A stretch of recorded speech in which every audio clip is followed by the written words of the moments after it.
Hi everybody, welcome back. Patricia here from Living Even Keeled. Today we are going to just wrap up the whole home tours thing, the whole I moved from California thing with a nice pretty bow in terms of sort of a Q&A. There aren't a ton of questions, but there is one overarching question I get all the time about how we've adjusted in general to living out here. So first I have to thank you guys because I feel like I'm the one who asked more questions throughout this process. I've got the best advice on where to take my diapers. So many of you are saying sell them. It's like at least 120 bucks or like this and that.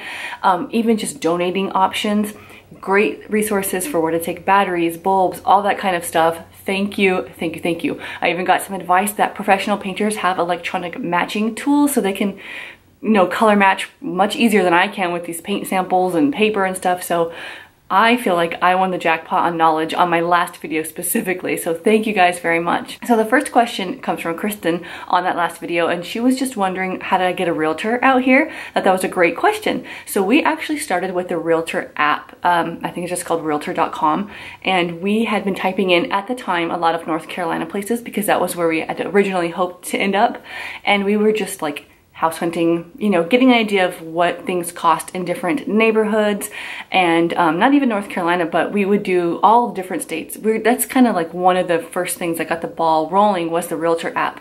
And then we saw a house out here that I thought was going to be perfect, and so I finally clicked the big red button from the app that says contact realtor or like get more information or something, and I clicked it, and I think I typed a really short couple sentence statement, and within 30 minutes I got 2 different calls.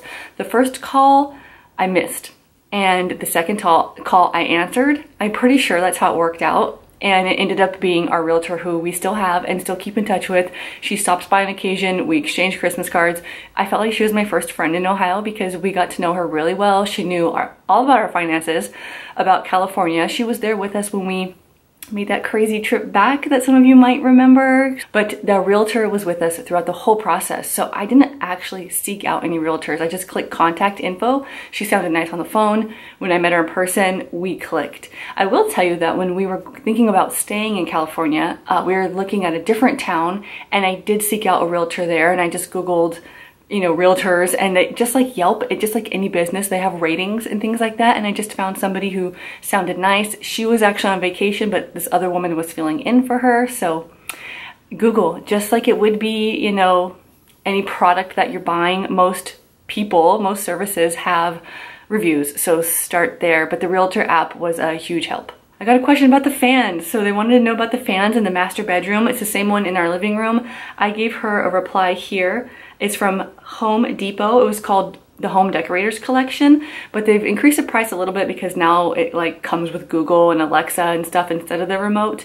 But that's what I told her in case any of the rest of you would also like to know. Where is that hanging lamp over the chair in your room? That's an IKEA product. It was maybe $19.99 for the frame, and then we just got that Edison style bulb, which can be anywhere between $7 and $10 depending on where you get it. They have them at all the home improvement stores, but we also got it from IKEA, I'm pretty sure. So where do we get our girls' beds? They have those 2 matching like metal frame beds. Those are from Walmart. I think they were about $99 each. We've had them for quite a while. We put Violet, my youngest, in a bed a little quicker than Olivia because we bought them at the same time. I wanted to make sure I'd get them matching because I kind of always had in my mind that they would share a room at some point, and I knew that if I bought one now and then one when she was ready, I might not be able to get a match. So I bought them both from walmart.com, and they were delivered to my house free, so I didn't have to like make room in a small car for a big item. I did get a question if we are going to be homeschooling our kids, and to put the cart before the horse. What's the phrase? To bury the lead here. Yes, next year I'm pretty darn tootin' that Olivia will be homeschooled for kindergarten. Violet will still be in pre-K, and she'll just continue doing that at home. Details later, but short answer is yes for now. Apparently throughout these videos I was eager to point out the undone projects or the less than perfect things, and many of you appreciated that, but also wish it wasn't done with such an air of like downer-isms, and I'm sorry about that. That is annoying. I'm sure it was annoying to hear that in 3 videos in a row. I'll work on that. I don't mean to like put myself down. I just want to be honest with how I'm feeling, but I understand it comes across kind of like, all right, enough already, so thank you for the note. Love the chandelier above your dining room table. Thank you, that was Costco. And then there's just like a lot of requests for organization of the places that I didn't show you. So like I pointed out a dresser, but maybe you like to see how it's organized, or the shelves in the basement. Some of you are like, what's on those shelves? What's in those bins? And so totally on the way, I can do that for you. Where did you buy the nightstand that's in your entryway? Oh, Home Goods. I'm pretty sure I got that one from Home Goods. Yes, definitely. One question is, are you freezing? Short answer, yes. And so the overall question I'll address now is, how are we adjusting? It took a while, but we're fine. We're back to our normal selves. We feel confident, and you know, we're still strangers in the new land in a way, even though it's still the United States and North America, and all these places are pretty much the same. But there are some big differences. So the first year was hard. I would say I was really lonely, depressed, actually very cold from the time that we moved here until about spring, when the sun came out and when my mom came to visit. That was a real big turnaround, just to see her and to have her see this place. And then she came right back in September for Olivia's birthday, and that got me through. And then the holidays came and Olivia went to this pre-K program and things started feeling better. I started making videos again, and so that took a little bit of adjustment. Now I will tell you like some of the things. So yes, obviously the weather is really weird. It's super cold, but it's also super humid. And you know, you think you're used to the heat in California, but a dry heat is very different than the humidity. I cannot breathe. It's like, it's the weirdest. You feel like you're in a microwave and like somebody's steaming you, or like you're in a sauna all the time.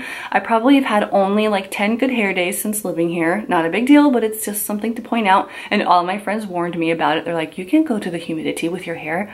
But I did, and here I am, and I'm figuring it out. 4th of July was the weirdest 4th of July I ever had. It was gray, but it was so incredibly hot. You just feel wet. You just feel like you're sweating, but it wasn't sunny. Like, we weren't getting burned. Like in California on 4th of July, you're also incredibly hot, but you jump in the pool and you feel better. You go under some shade and you feel better.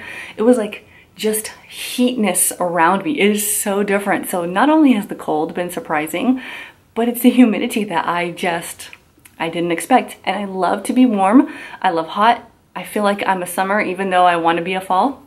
I feel like summer is like my time, but it's just different. It's not awful. It's not bad. It's just different, and it's taking me some time to adjust.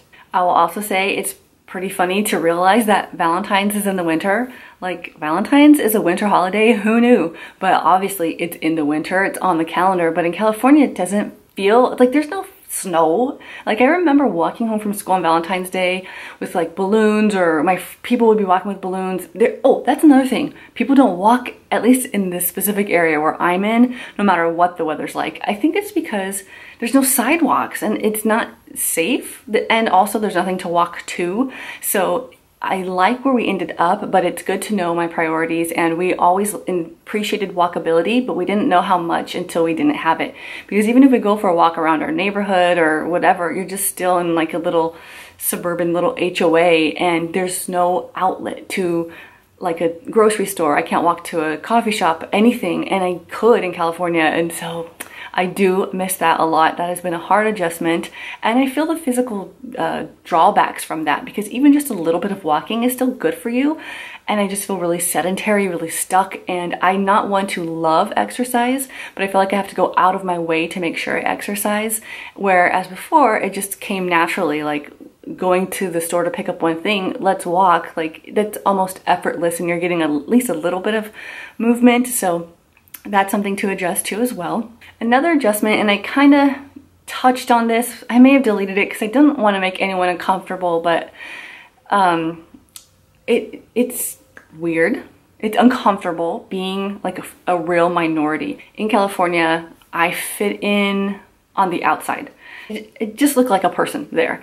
And here, I feel like I can't hide, and sometimes I want to hide, or you know, you're having a bad hair day, or you don't want to just talk about it. But I've been asked, are you from Mexico?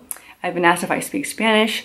I am big question on the groceries that I buy, I don't know, a couple times a month now. So it's just like different. I've never been the new kid. From the outside, it's apparent that we're a little bit different, and that's just been an adjustment. You know, not bad, not good, just is what it is. And so it's kind of different because I've never felt that way before. We eventually got used to Kroger. We know how Kroger or Meijer or any of those kinds of places out there, but they're All stores are basically the same once you get in there, so that wasn't hard at all. When I had to switch over my California ID to an Ohio ID, that was hard for me because it was right when we first moved here and I was still feeling a little depressed.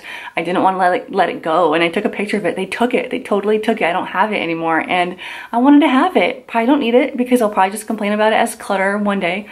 But I was pregnant in that picture too with Olivia or Violet. I can't remember, but I know I was pregnant, and it was weird, and I didn't want the Ohio license, and then we had to change our car license plates too, and that felt weird, like, don't take this from me. But it's fine now, but it was like a little thing. And, you know, to address the long-term question, do we think we'll live here forever? I don't think we'll live here forever. I don't know how long that will be.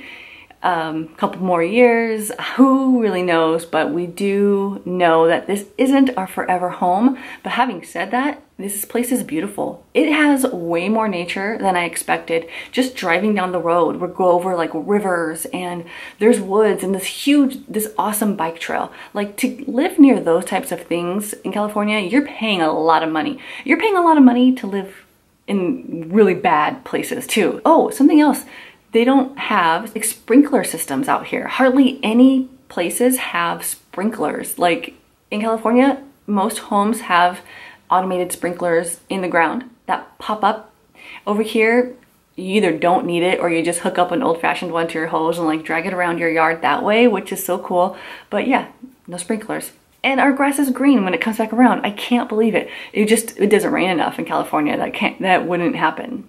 So the adjustments are little tiny trivial things. Nothing is huge. It hasn't been that hard. It was just emotionally hard at first. So now that we've done all the home talk and home stuff, I'm not sure when the next home style video will come out, but I know what you like. I've heard you, what you're interested in. And so look out for those videos. I'm still gonna just do a variety of stuff here, and I hope that you enjoy it. So thank you guys very much for watching and sticking with me. I'm glad we've come full circle on the move kind of thing, and we can kind of just move on and live a little.